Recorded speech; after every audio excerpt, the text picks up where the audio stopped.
Panel just hit 2 years. I'm super excited. I'm Kevin, sitting down with Andrew. Over the last 2 years, we've built an amazing platform for brands and creators. We've been able to really help brands grow and scale their influencer marketing programs, and we've been able to pay out millions to creators. So it's been a crazy 2 years. I'm excited to sit down with you, Andrew, and talk about everything we've done over the last 2 years and where we've come. But yeah, just want to get your take, like, just on everything. It's been a crazy 2 years. Yeah, sure. it's been a crazy 2 years, and I think when we set out to build this, we knew advertisers and specifically performance advertisers really wanted a solution for how can we tap into performance marketing as a media channel with this performance-minded media approach and marketing approach. And I think a lot of them haven't been able to figure it out. It's a really tricky one. So when we first started, we were so data-driven. We kind of made a bootstrapped version of what we have now just to collect the data and see what worked and didn't work. And after, I would say, year one, we had the data, we had the proof of concept, we knew what worked and didn't work. It's not a perfect science, but we had learned enough that we felt confident, okay, the platform we need to build is for YouTube long form because that's the highest performance channel. And for advertisers that want performance, that's where it makes the most sense for them to spend. So focus on YouTube long form and make a really simple platform because so many of the solutions out there are overly robust. And when I personally try to use them, I get confused. So make a really simple solution for buying YouTube long form. And that's the solution that we leaned into. And it was probably about a year ago when we started building the advertiser-facing part. We built the creator-facing part in the previous year. And so here we are now with that booming. I think we're trying to figure out more verticals to get into and scale to. We were talking about that a bit yesterday, but we've kind of, in some ways, it's never mission accomplished, but the version one of, I think, the vision we set out to build is now actually built. And it took 2 years. I don't know if that's a long time or a short time. It feels like an eternity, but yeah, I'd like your take as well on, from when you joined to where we're at now. Yeah, it's been super exciting for sure. I think we both were on the same page of like, we're on the precipice of something. The industry has to change. One of the biggest pain points for brands is that rates are just everywhere. Creators have little rhyme or reason as to why they, make offers or pitch rates to brands, and brands had little to no way to really understand the ROI that creators drive and really price this content that's advantageous to both their bottom line and make sure the deal gets over the line. And that, like, building that over the last 2 years and really coming up with a process around that to really help brands scale and creators get deals again and again and lock in partnerships over a long period of time has been like, it's definitely what the industry needs right now. Yeah, and I think an issue with the pricing is that traditionally brands that spent into influencer marketing were like brand awareness brands that wanted a video with somebody and they had $100K to spend, and it was like, go spend this $100K with pretty loose definitions of success. And I think now the performance marketing brands want to spend, they have very defined definitions of success. So rates now matter. Well, they always matter to some degree, but they matter and they're very sensitive to the difference between success and spending more and scaling up to 6-figure, 7-figure months.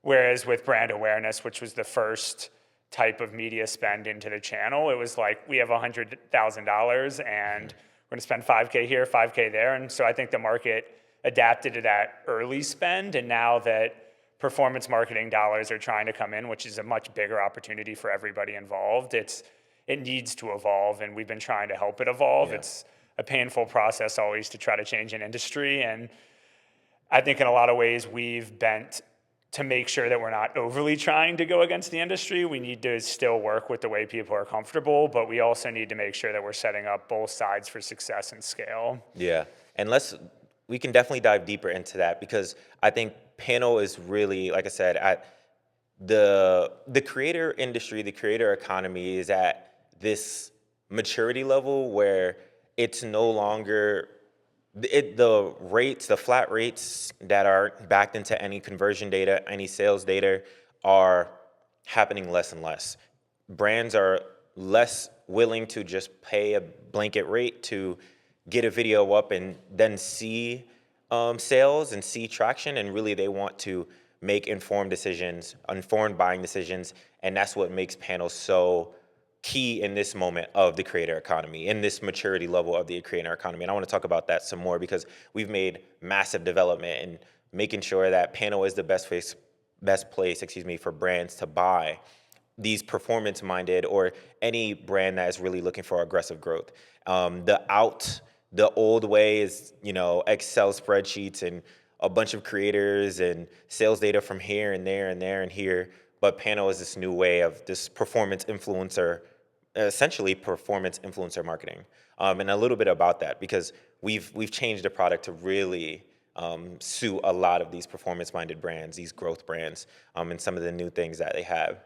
So why, in getting your take, why should brands be buying YouTube integrations through panel?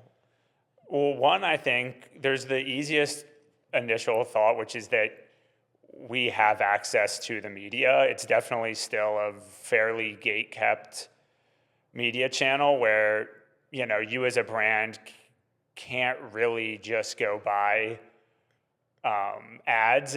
And if you do, you're going to get ripped off and be unsuccessful. You kind of have to have inside know-how to even get started. That's table stakes. And then from there, we've built a really robust discovery solution, so then you can find the right creators to work with. I think right now we're sitting at over 500,000 creators in our database with first-party data on 100 or 200 or so. So that is very unique to us. There's no one else in the industry that has that. I would say outside of that, our reporting capabilities are really robust. I come from a finance and reporting background, so that's something that I always focused on. And I know for these brands, being able to have solid reporting is what enables you to scale versus not scale. So we built out a really robust reporting suite. And then finally, it's just a campaign management solution. We've simplified it as much as possible. As a brand, it feels really self-serve in tech. There's definitely some human element that we add in there. That's kind of some of the secret sauce is the relationships that we have. Is you put in your offer, the creator doesn't know if they want to do it or not. You, me, or one of our creator manager calls the creator and says, hey, this is a cool opportunity, we should run it. If it goes well, we think they genuinely have more scale. Or, on the creator side, if we don't think it's a great deal, we say, hey, maybe counter offer. We think the brand could probably pay, a 16 CPM instead of a 10. I would counter offer there, and I think we could probably get a deal done. That part all goes on behind the scenes and is something that we've gotten really good at from our experience in the space. And to the brands, they just see, we put an offer in, we got a quick counter offer back, we got an ad made, we got it posted, and now we have really robust reporting around how it's doing.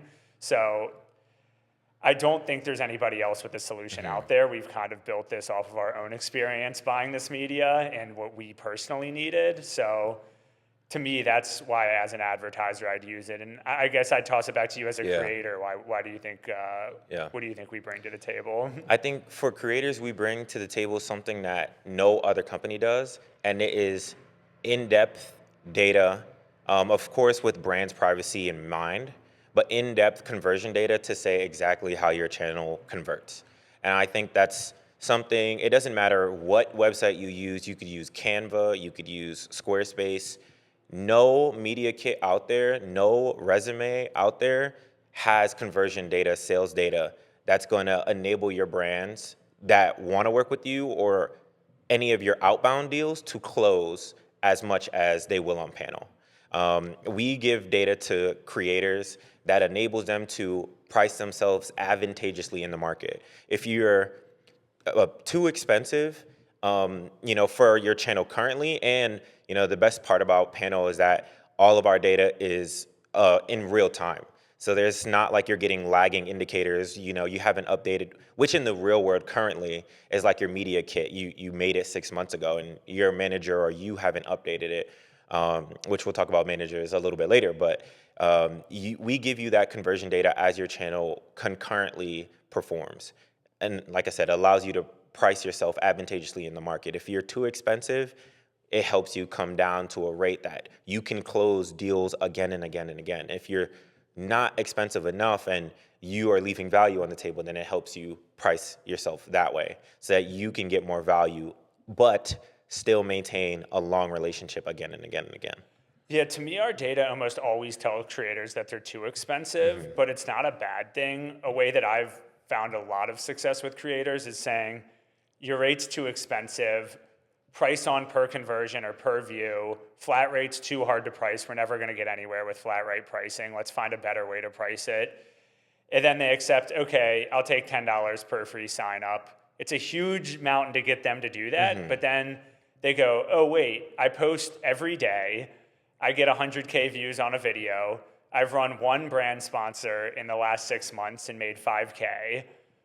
So in the last 6 months, I made 5K off of brand sponsors. Now I can run an ad on every video, and at 100K views, I'll make $1,000 a video. So only 20% of my supposed rate, but now I'm making $1,000 a day, and that's $30,000 a month. And now I'm, 100x the amount from brand deals that I used to make. So I think one of the biggest takeaways is right pricing so that you can have longevity in these relationships with brands instead of what's the most I can get right now in this moment, which seems like how the market's traditionally run. Yeah. So I think that's a huge part of the solution that we bring to creators. It's data driven, but I think a lot of creators like getting data. It's like, okay, but how does that help me? And the way that it helps you is that we actually set your brand deals up for success with brands that have black and white success metrics. Because as a creator, you make up your rate out of thin air or your manager tells you something absurd. As a brand, you're looking for $10 signups or you're looking for a $20 CPM, period. And if you're on this side of the line, it's successful. If you're on this side of the line, it's not successful. And our goal is to keep you on the successful side of the line and getting consistent money and more predictable revenue for your business. Yeah. And that's a great segue into what you talked about, or you touched on just a little bit, which is our reporting for brands. Because we've really bumped up our capabilities there. We've really built a robust reporting suite for them. And it's because we noticed that brands were pricing on the wrong metrics. They were pricing on things that didn't matter. So if you would just speak to our reporting, because this is, of course, your passion. Like you're deep in the weeds, deep in the numbers all the time. And we've really built something that works really well for brands. Yeah, I would say there's two sides of the equations where brands got it wrong. The first side is brands that just spent flat fee and didn't really know what they were looking for and just have a basic budget. For them, I think we help define, wait, okay, you're a new health brand and you want to buy influencer and you're going to put 10K to work. How do we know if this 10K works? And we've definitely, encountered brands that are like, we don't know. We haven't discussed that yet. So I'm like, before we get started, let's define success so that we can actually know black and white what's a win and not a win. And then there's the other side where there's brands that just want to pay a $10 CPA. They don't know anything about paying in any other way, and they've only ever worked with affiliate partners. For them, I have to explain, this isn't just traditional affiliate channel. If you want to actually access this media at scale, you have to find more creative ways to buy this media. Flat fees are the easiest way, and we help price it using our reporting and our pricing recommendation algorithm. I still personally find, even with all the algorithms and modeling I've done, flat fees is a near impossible way to get it right. At scale, you can get it a little bit better, but on a one-to-one basis, it's really hard. And then CPM is probably the best way because a CPA doesn't really mean much to me until I have some conversion data on it, because some companies say we pay $100 CPA on this down funnel event and some pay $1 per click and everywhere in between. So it's really hard for me to figure out where that's going to yield until we have some testing. So I always recommend meeting in the middle at a CPM. And we also, recommend CPMs based on historical data of similar verticals and how they've performed in our marketplace. And also, once you start to spend, we'll use your own first-party data to help with the pricing recommendations and also match that against how the channels have performed historically. So we've taken a very scientific, data-driven approach in a space that has almost none of that. And it actually works. I mean, once I run an ad with a channel, it almost always performs in that vertical very similarly to the data that we have. So that reporting suite, ultimately it ends up in like a media buying looking thing similar to how you see a Facebook buy with clicks, views, CPM, conversion, CPA, all of those funnel metrics that everybody's used to seeing. But then us, with the help of the brands we work with, interpret that data and turn it into all sorts of different creative buys, whether it be like a view guarantee buy or a CPM, or oftentimes we'll go from those into CPAs and long-term deals with creators. So I think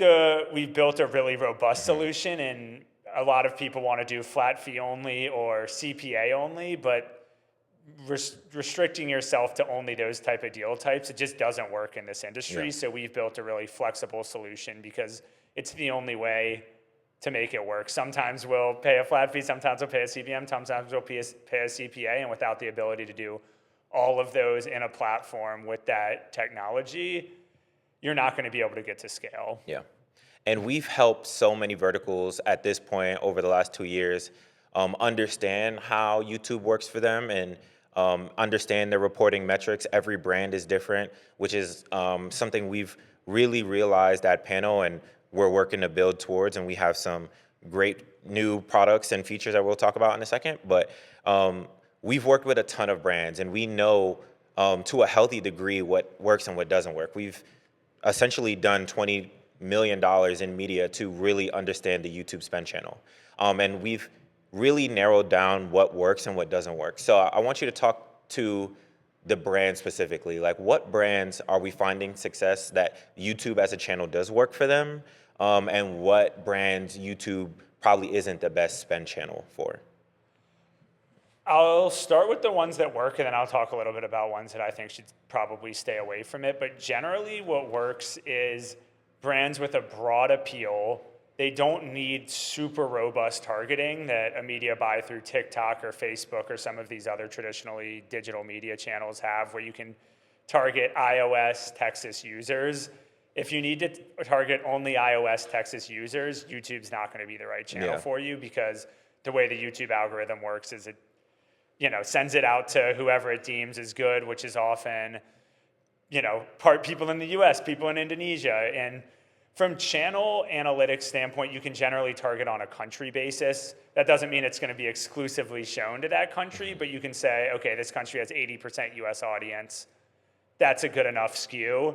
So you need to really have a broad product. I would say for us, we found a lot of success with digital products that have a reasonable view to click to conversion rate. If you're trying to sell $1,000 mattresses and you want to have good tracking around and attribution around what works and doesn't work, that's not going to work. People aren't going to see a YouTube ad and scan it and go buy a $1,000 mattress in a way that looks ROI positive to you. So we found that brands that are looking for free signups, app downloads, those type of metrics work really well, because people will scan a QR code on a YouTube video and download an app and sign up. So I would say from a very broad standpoint, that's what works and doesn't work. If you have a product that's broadly applicable and is digital in nature in terms of you're collecting an email or a data lead form or an install or something that's free to get started, and then you can move people down funnel and gain LTV from there, that's what works. Verticals, we found that gaming works, rewarded programs work, data and security stuff works, sports betting, gambling, those type of things work really well. Lead forms, insurance, credit card, finance, all of those work well. And I think when you're asking yourself, would this channel work for me, you have to think, what is a really strong hook that I could make in an ad? Whether it be, you're broke and you want to get rich, use my finance app to help you learn financial literacy. Or if you put $5 into this gambling app, you'll get $50 in free bets and it'll make sports way more interesting. I've been using it, it's really fun, check it out. Or use this program and play games and earn money. Or I'm just trying to think of, or for data security, your data's out there and you could get hacked at any minute. Use our solution so that you can have peace of mind. You can sell peace of mind to people. So if it has a strong marketing hook like that, it's very likely to work, and we found success. And I think both of us kind of have the sniff test now of what's the marketing angle that we're going to use? Oh, okay, yeah, that's going to work. Or if the marketing angle is, again, like even health and wellness, you could say get skinny, look hot, be confident. Like you're selling confidence. So for me, those are the things that I've found work well, but I'd be curious again for your take too, because I think like brand safety and stuff is some stuff that you talk about as well. Yeah, for sure. I have a even broader viewpoint. I think like our platform enables every single down funnel event. You know, sales is the one that I would mention, but I don't know if there's a specific thing that doesn't work or that does work. I think there's a lot of brands, a lot of verticals that do work, and we're always working with new clients and testing new verticals that we don't have experience in to figure out if YouTube is the best channel for them. But I would say the things that brands do currently that I feel like don't work, one of them is this like heightened brand safety that you talked about. Like I think as the creator economy matures, and these platforms implement their own community guidelines and terms of service, brand safety was something that was like paramount to none, like 3, 4, 5 years ago. And I think brands have to evolve their idea of brand safety, and what that means, because some of the best ads that we found work best for our clients are where creators have creative control with, slight nudges and a rubric, but not a script, not like say this line by line, and they can really understand that, they have the best insight to what their audience enjoys from them, and they can create something that works best for their audience. With that being said, some of those things, like there could be cultural differences, there could be a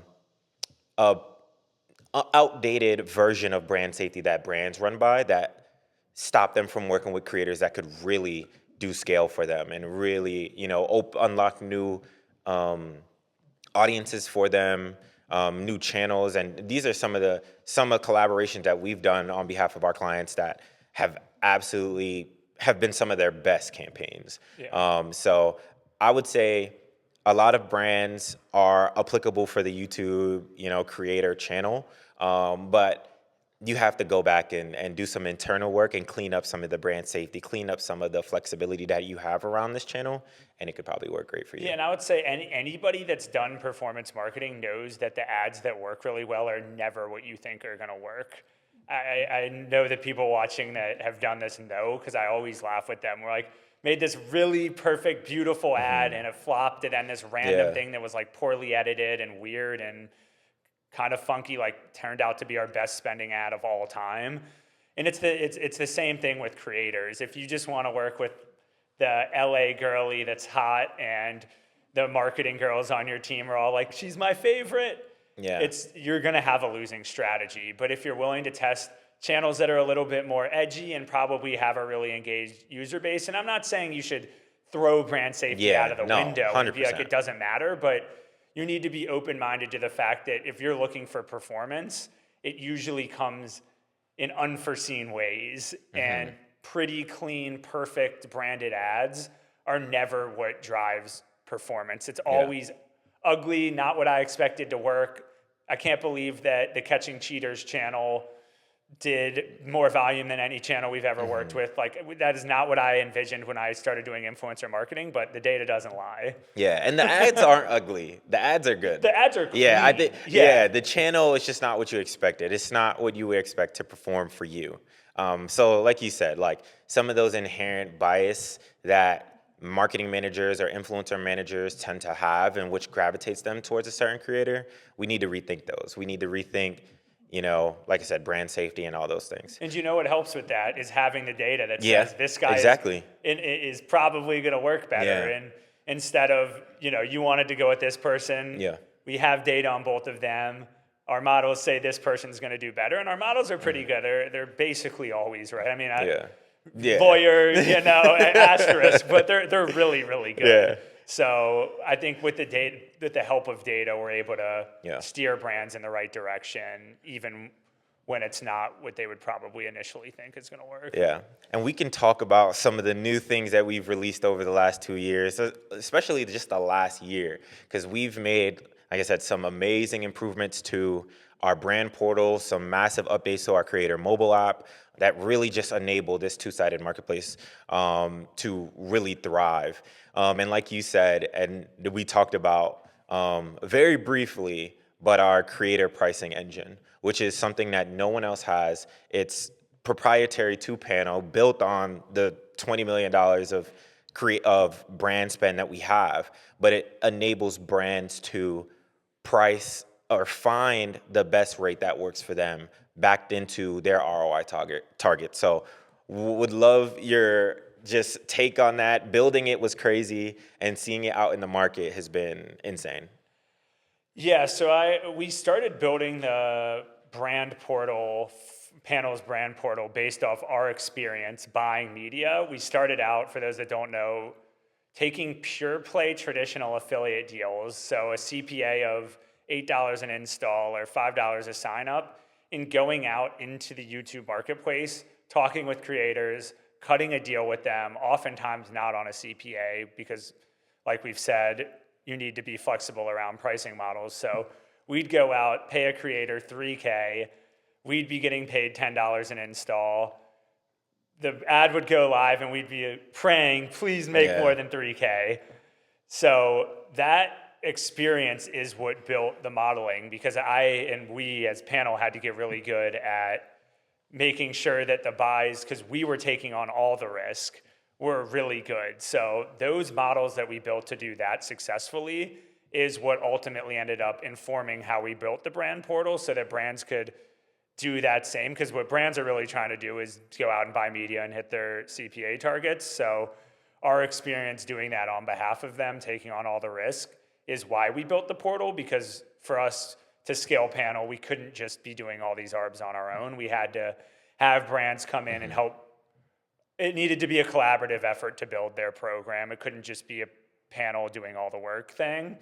So we built a platform to enable brands, with our help, to build out their creator programs. And that pricing model is all built off of real risk and real buys that we did. So it's not some fluffy, this is what ChatGPT told me or what my buddies in influencer marketing said. It's based off our experience buying the media and doing it really profitably. And I won't go into too much of the proprietary stuff that's in there, but it's largely based around views and current channel performance. Because those are the two leading indicators of how well a creator is going to turn into conversions and ROI for you. Ad scripts is the other part. That one's a little bit more subjective. It takes experience, although AI is getting really good at making first drafts of ad scripts. So ad script plus views in very current channel views, like their last couple videos in them, hopefully they're posting regularly, that's what powers the pricing model, along with all the past data and conversions that we've seen. Yeah, and it solves such a massive pain point. Honestly, might be single-handedly the biggest pain point, which is, I want to work with this creator. I don't know what to pay them. Like I have no clue. And like I said, or like you said, using all of our proprietary information, our conversion data, this $20 million trove of information that we have on just the industry altogether and just YouTube as a spend channel, we've really been able to dial that in, and we continue to dial in that algorithm to really help brands get over the first initial hurdle, which is, what do I pay this creator and how do I know it's going to back into my result? Yeah, and I think the other hurdle that we found was, how do we find creators to work with? So that was another part. Our whole discovery solution is something that we built, because for a while we went on YouTube, click around on YouTube, try to find some channels, find their emails, email them, get ghosted, finally have some come through, get on the phone. Sometimes they do it, sometimes they don't. And us doing that for years has now built a massive database of people that we actually can get to respond and work. And Yeah. so I think step one, when a brand wants to do influencer marketing, it's like, who do I work with? How do I make it? It's so intimidating just to be like, we're going to get into influencer marketing. So we've built step one, who are you going to work with? These are the people we think you should work with. Step two, what should I pay them? These are the people, this is how much you should pay them based on all of our models. Okay, cool. How is it actually going to perform? Like, how do I see how it does? Check out our reporting. We have robust reporting. And from there, you can really build a scaled program. And I don't think you need that many more sexy add-ons. Yeah. It's really trying to keep it simple to discovery, pricing, reporting. Exactly. And that's virtually what everybody needs. We've also, in the last year, launched our partnered program, our creator partnered program, which really powers a healthy side of our creator sourcing tool that we have, and that has been super advantageous to us. We've been super excited to help build that program, to help creators more and more get access to this data that has been locked, just never given. Of course, like I said, with the brand's privacy in mind, and build a program where we have, like you said, 100 to 200 creators that are getting deals again and again. They have long-term partnerships with a lot of the clients, a lot of the brands that use our platform.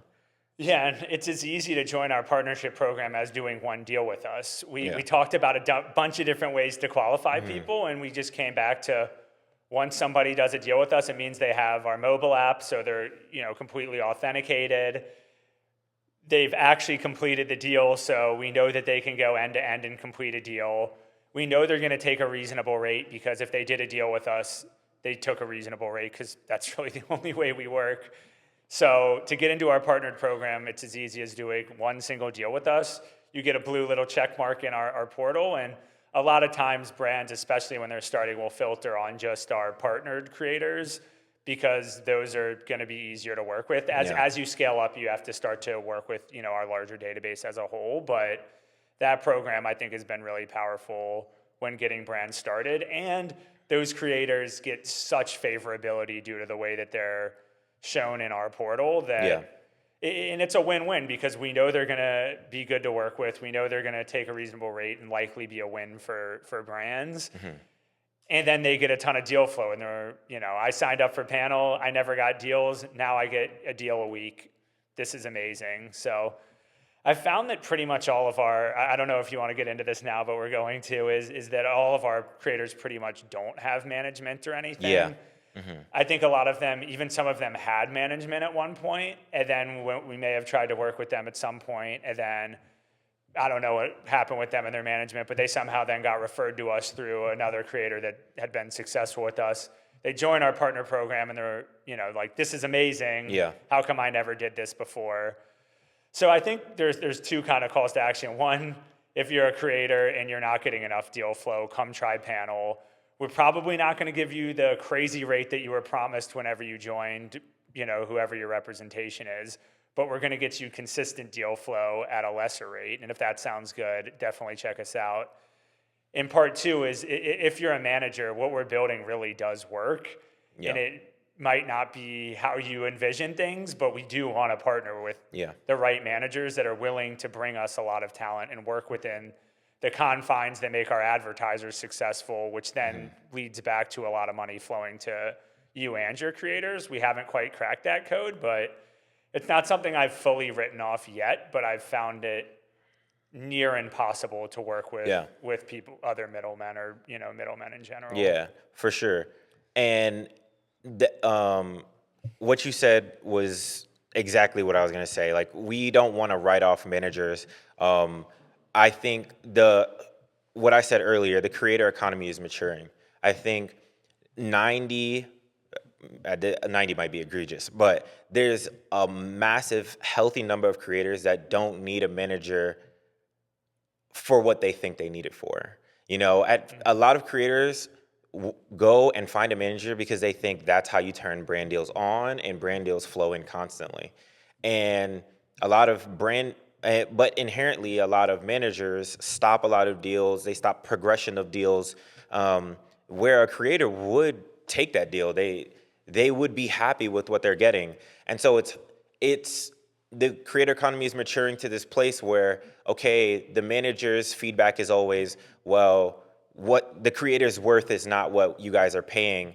And then it goes like, what is the creator's worth? You don't even know what the creator's worth is. Like, tell me. And that's where most brands resort to the old, well, give me some sales data, give me some conversion data to prove your number, and then the conversation ends. Yeah. And no one wins there. The brand doesn't win, the creator doesn't win, and the manager definitely doesn't win. Yeah. So panel is, we don't replace managers. Let's just make that very clear. Yeah. We don't, help you build and do anything in terms of your channel or help you find more views or anything like that.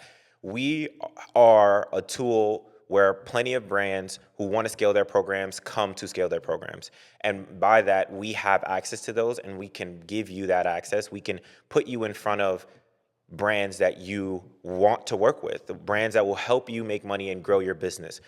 Plenty of creators go online, and when they recount or they recollect their experience as a creator, 60, 70, 80% of the amount of money that they make month over month, year over year, is from YouTube sponsorships, is from brand deals. If you're going a whole year with no sponsorships, like, that is where all your money should be coming from. So panel is the best place to get those brand deals, to find brands that are willing to work with you. Like Andrew said, if you are willing to relearn what you are actually supposed to be, what your content, what your channel and its current performance actually is priced at. And that's not to say, and when I say current, I mean current. When your channel blows up and it goes crazy, your rate should reflect that. When your channel is having a lull moment, your rate should reflect that. That's how you stay priced advantageous in the market. And that is like one of the massive pain points that we solve for creators. And yeah, as our partnered program grows, I think more and more creators are going to see panel as a great option to substitute, a manager that's really probably a business manager that's supposed to help you get deal flow. Or like, we enable plenty of managers to provide deals and constant deal flow to their talent. Yeah, what I would recommend, first of all, I want to reiterate that we're not managers. Yeah, we're not managers. So we're not managers at all. I have no interest in being a talent manager. What I do have interest in is helping brands buy creator media and creators get a lot of brand deals. So if you have a manager just for brand deals, I'd say panel can probably do it, almost definitely can do it better than them. If you have a manager to help you schedule shoots and cast and, take care of business things and help you clip and edit, we will not be doing that. So I think if you want all of those services, you should get a manager that does those services and then also use panel for the brand deal side. Yeah. Because it's very, very rare that a manager would have all the brand connections and also be really good at content and what you probably want from them from the creative side. So I'm very supportive of managers being the creative side and helping with that stuff. I think it's massively important, and you kind of probably want a business partner and someone to rely on, but having a manager that you think is going to also get you brand deals is not realistic. Like, if you want brand deals, come to panel. If you want everything else, find a manager and make sure that distinction's clear. And I think you're setting yourself up for success. Yeah. One thing that we talked about in this conversation and a little bit before is pricing, and how the creator economy is maturing, and we need to have a more honest and clear conversation around creator pricing. That's something that we talk about every single day. That's something that we're trying to we solve every single day with our deal engine, with our creator success, and trying to help creators understand what prices them advantageously. But we need to talk about pricing for sure, because that's something that the brands want to know about and something that creators definitely want to know about. It affects both sides and the bottom line. One of the conversations that we had most recently is about the fairest middle ground and what works for both sides. And I think we have collectively come up with CPM being the best pricing for both sides. Our panel platform supports all buying deal types, CPA, flat fee, and CPM, but we found a lot of success in getting not only campaigns offers accepted, but amount of videos over the line when it comes to CPM pricing. So we'd love to hear you talk about just pricing in general and the new way that we're thinking about pricing. Yeah, the I'll panel. start with how the industry has traditionally done it, which is flat rate. I don't understand how anybody makes flat rate work. Like genuinely, I get if you're just have 100K to spend and you're doing brand awareness, but I think that's just not going to be that much of the spend in this space long term. So as a manager, if you say I want 10K and that's just my rate, to me, I'm almost like, how can that be how you came up with this? What an uncreative way of thinking. That's almost definitely going to make this deal not work. And I've cut a lot of deals in my life, M&A, vendor deals, so many creator deals, and to think that you can just do a black and white deal that's gonna work is silly. This channel sometimes gets 300K views and sometimes they get 1.5 million views. Pricing a flat fee is just a weird way to price something that's that volatile and when you can easily price it in a better way. So sometimes I'll tell brands to do flat fees if the creator is really, reasonable on the flat fee. Most of the time, I'll recommend CPMs. And if we want to get into numbers, I'd say a $10 CPM is almost always going to work for a brand, and a $20 CPM is almost never going to work for a brand. So as close to 10 as you can get, you're really setting yourself up for a long-term deal. And if you want to go above 20, I think I had a $25 CPM deal work once in my entire experience of doing this. So I'd say one for, 3,000, 4,000 or something. And I've had brands that do around $10, which sounds really low, but that's the sweet spot. People that will accept around that just have, $8 CPMs going on every video they post. And sometimes maybe we get someone to pay up and come in and do something one-off. But in terms of the numbers, that's what I've seen. And it's just such a fair way of pricing, because if the video does 300K, you pay the right fee for that. And if it does 2 million, you pay the right fee for that. And that goes both ways. For the creator, if it underperforms, you get paid less, but you didn't screw over the brand, so they'll work with you again. If it does really, really well, you get paid a lot, and you get paid for that upside of your video. And the brand didn't get screwed because they got, an overperforming video. So for me, that's the most fair. Obviously, if you go to CPA, the advantage with that is that it's kind of no rules. If you're on a CPA, I'm just kind of make whatever ad you want, say whatever you want within reason, put it on as many videos as you want. You can make really short ads, you can make long ads, you can put it in multiple times. Do whatever you want. If you're on a CPA, that's the advantage for creators. And the advantage for brands is that it's basically a risk-free buy, and they're not even really paying for, the brand uplift or any of the untracked conversions, which there's quite a few on YouTube, and we can get into that. So, and it's just I don't know at all how a CPA is going to work till I've done it. So I come back to that middle ground and I've been saying this for years. I think like 4 years ago, I thought CPM is probably the way to do this, and I bounced around because I need to work within the way people are comfortable, but to me, I always come back to that. Yeah, 100%. We can definitely talk about the future. We've talked a lot about where the industry is, where panel is right now, and where panel is, but I want to talk about where panel is going. We have a lot on the roadmap. We have I think there's, like I said, and I'll keep saying it, and I'm going to continue to say it, the industry, the creator industry, is at a real mature place right now. But it's also, I guess, the most mature. I forgot how that saying goes, but it's like it's the oldest it's going to be, but the youngest, or no. I know. You know what I'm trying to say. Yeah.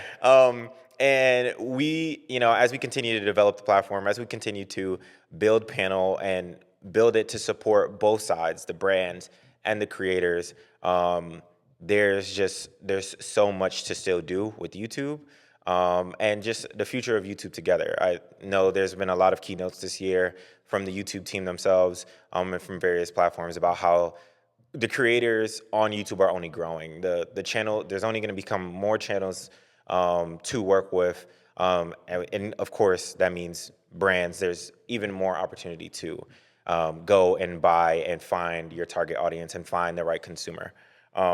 We have a ton of things that we're going to be rolling out. Of course, creator sourcing, number one. We're going to continue to dial that in and make that better. Not only are we already making it better for brands to find creators, but we're going to continue to make it better for brands to find the right creators and do that at bulk. So we'd love to talk about that for a little bit. We have to look at how long we made it into this podcast, because I'm going to now start talking about AI. So we made it pretty far, I think. So I think the next phase for us is starting to leverage AI. The power of it is amazing. Every time I try a new tool, I'm blown away by what it can do. So we'd be mistaken and foolish to not lean into clearly that, game-changing technology. There's 3 ways that I think we're going to start to leverage it in, starting with sourcing, finding channels and then sub-niching those, and then scraping these massive tables of creator data and channels. AI is without a doubt the best way to sift through that data and say, these are the 10 best channels for you. These are the rates. This is how I would start my program. So scaling up our database using AI and the scraping tools and the niching tools and the face versus faceless, and this creator is a good fit for this brand for all these data points. That's mind-numbingly dense of the amount of data that you need. So layering that in there, script writing and creative, it's gotten very good at. So how can we make a custom script for each channel using what we know about the channel and AI and what our brief is, and smash all that together? And we do it manually now, but automate that. We do it manually using AI now, but automate that process. And there was another one. What was the third thing that you mentioned that we were going to do? Creator resumes.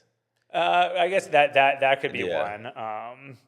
Making it just easier for, panel being, ideally we want panel to be the source of truth for creators and the source of truth for brands. For creators, of course, it's how your channel converts and how well your channel is performing concurrently. And for brands, it's giving brands as many confidence indicators as possible to say, this is the correct price point for all these different reasons and all these various signals that we collect, and this is why this will work for you. And so we're excited to just develop that even further and bring something to the industry that is really a source of truth for everybody. Yeah, and for me, I guess reporting and recommendations too from the reporting is something where we could layer in AI. But for me, the starting point is taking if you're using AI models, you need massive tables of data. So how do we take these massive tables of data that we have about creators and their channels and performance and demographics, sub-niching, and use that data to help put the right creators in front of the right brands to set up the brands for success? So I think that's the biggest one. And then, creative is the other side. And so those are really the next tools that we have up and coming. I think on the creator app side, we have a pretty robust tool. I think we've been talking a lot about the brand side. The creator app helps streamline payments, make sure the brief is right there in front of you. You can remember what the deal is. You can submit your draft, get it approved, submit your live link. Payment comes right through there. You can see how it's performing. One thing that's interesting that I think we do is if you take a flat fee or a CPM deal, any deal other than CPA, it'll say you're doing good or you're doing bad versus the brand's goal. And there's a ton of transparency. You took a 1K deal, the brand needed a $10 sign up. Have you hit 100 signups yet or not? If not, you're not doing good. If you've hit more, you're doing good, and you're very likely to get another deal. Yeah, 100%. Final question. We talked about the future. We talked about the past. What do you feel like YouTube ad buying is going to look like in the next 2 years? So when you say YouTube ad buying, I'm assuming you're talking about Yeah, influencer influencer. Yeah, integrations. So I think a lot of it will go through panel. I think like any marketplace, you can think of it like the NASDAQ or Airbnb or anything. You need strong supply and demand. So as we build up our supply of creators and our demand of advertisers, our marketplace is only going to get more and more robust. And for performance buyers, I think keeping it simple to, I want to work with these 5 creators this month. I'm going to put in the offers. Okay, 3 of them said no. These are the next 3 up that I want to put in. Really automating a lot of that and just making sure the reporting's in a good spot and that we have a really good process of making sure the ads get made and put up and everything, which we do have a good process of. So I think there's going to be more marketplace dynamics, which will come into pricing and bids and spreads. And ultimately, hopefully we get into a better spot with brands paying the right rates and spending at scale instead of doing a one-off test and losing and never spending again. And creators taking more acceptable rates and not having so many one-off brand deals that they get, twice a year. Yeah. You stole it from me. I think that's what I was gonna say. I think we're really, macro-wise, micro-wise, of course, there's a lot of environmental factors that are pushing influencer marketers to turn into paid specialists, and really relearn what it is to do influencer, and make that more paid focus as brands, budgets tighten because of macro factors that no one can kind of pinpoint where things are going to go. So I think that's super exciting. Like I said, we have so much data to inform so many different verticals and help brands really buy this media as performance minded as possible. I'm super excited for that, and I think that's where the industry really is going for the next 2 years. One more, this might be really niche, but one thing that I see happening more is the reuse of ads. Yeah. A lot of times a creator will record an ad that's good, and it will only ever get used once, most likely because the brand overpaid, they don't want to run again, the creator thinks it's just a one-off deal. But one place that we found a lot of wins is a creator making an ad, getting paid on a CPM or a CPA, and then they just run that ad. And, once they've run it 5 to 10 times, it's probably time to make a new one. But to creators, when I tell them, I'll pay you $10 to sign up, make me one good ad, and just start putting it on your videos whenever you want, that to them is a very attractive way to work. And I think we'll start to see more of that. Yeah. And one thing that we were talking about just yesterday is how do we reuse this creative gold mine that we've made.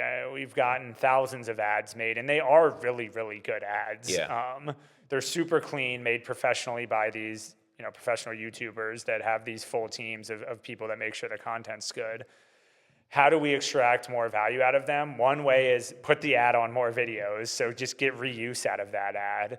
The other one is then how can we get licensing right? How can we cut it down into ways that it can be bought against, with paid media on short form or YouTube or connected TV or programmatic. So that's something that's completely untapped and is probably, a year or so out for us, but figuring out how do we repurpose this gold mine of content that we're sitting on.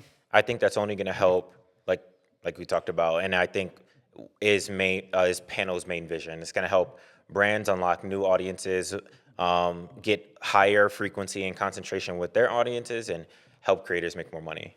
And that's our main goal. So, any final thoughts? Final thoughts is if you're a brand, come check out Panel. We work really, really hard, and we've driven a lot of success for brands. So reach out to us. We can probably give you some case studies and make you feel comfortable in trying out this new channel. We're taking, each vertical by vertical and figuring it out, and we build technology that supports any vertical. And if you're a creator and you want more brand deals and you're open-minded to working in creative ways, reach out to us. We can almost definitely get you a deal within one day. It might not be a $20,000 flat fee brand deal, but we can get you started in a way where we can figure out how your channel performs and start to bring you more brand deals over time. So reach out and we'll get you started with your first deal within a day or two. It might be a 20,000 deal too. We've had that happen Yeah, plenty of times. it could. It Yeah. could be. I just want to Yeah, level set expectations. Yeah, good expectation setting. Yeah, and for me, like, just on the human side, we want to give a massive thanks to all of our partners, all of our clients that have come and really trusted Panel to build a platform that works for their creator programs over the last 2 years. Some of our initial clients that have really been with us through the trenches as our product continues to develop, as our processes continue to develop. Appreciation for our creators, creators within our partner program, creators outside of our partner program, creators we haven't worked with yet, creators we work with every day. Thank you to you guys. We hope to continue building this amazing marketplace for both sides, and really bring the economy to a place that that really works for both sides. Yeah, we out. See ya.